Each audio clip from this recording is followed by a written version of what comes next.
চল মুন্না, তাড়াতাড়ি চল, অনুষ্ঠান শুরু হয়ে যাবে। আচ্ছা বলতো আমাকে কেমন লাগছে? হুসনে তেরি তওবা তওবা তওবা তওবা তওবা তওবা। আমি তো পাগল হয়ে যাব তোর পাগল বাবাকে নিয়ে। সারাদিন পশু পাখির মতো ডাকে। মা আমি স্কুলে গেলে বন্ধু আমাকে বলে তোর বাবা পাগল, তোর বাবা পাগল। এই তুমি আমার সাথে বলো, আট্টা বাট্টা চা খায়েগা ভুট্টা। সারা জীবন এগুলি করে আসলে আমি তোমাকে ফুট্টো করে দিব। মা দেখো আমার সাথে এগুলি কি করছে। মুন্না ধৈর্য ধরো, কাগজপত্র ঠিক হলে ওনাকে পাগলা গারোতে রেখে আসবো। বিয়ের 1 বছর না যেতেই পাগল হয়ে গিয়েছে, আর সে থেকে আমি পাগলের সাথে সংসার করছি। চলো মুন্না। এই থামো, আমি যাব বিয়ের অনুষ্ঠান, আমি গোশত খাবো। মা এই পাগল বাবা আমাদের সাথে গেলে আমি অনুষ্ঠানে যাব না। চুপ করো, তুমি বাড়িতে থাকো। ডার্লিং আমি অনুষ্ঠানে মুখ বুজে থাকবো, এইভাবে থাকবো, কোনো কথা বলবো না, নিয়ে যাও।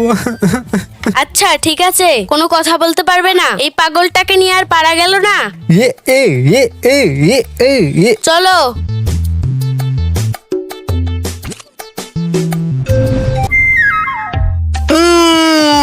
কি হয়েছে, দাঁড়ালো কেন?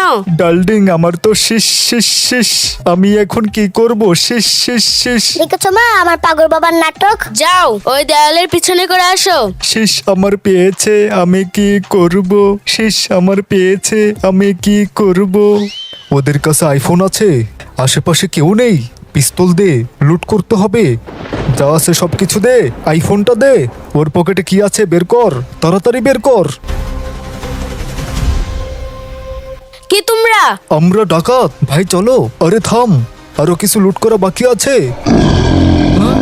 সিংহের আওয়াজ কোথা থেকে আসতেছে? ভাই মনে হয় আশেপাশে সিংহ আছে। হ্যাঁ, ভাল্লুকও ডাকতেছে, মনে হয় ভাল্লুকও আছে।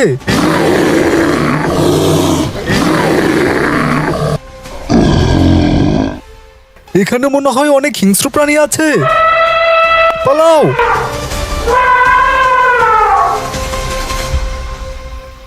দেখেছো মুন্না, তোমার পাগল বাবাকে নিয়ে এসে কোনো লাভ হয়নি, টাকা চলে যাওয়ার পর এসেছে। না তোমরা আমাকে ভুল বুঝতেছো, এখানে কোনো হিংস্র পশু ছিল না, না সিংহ না ভাল্লুক, এইসব আওয়াজ আমি করেছি, এভাবে করেছি, আর ওরা এসব আওয়াজ শুনে ভয়ে পালিয়েছে।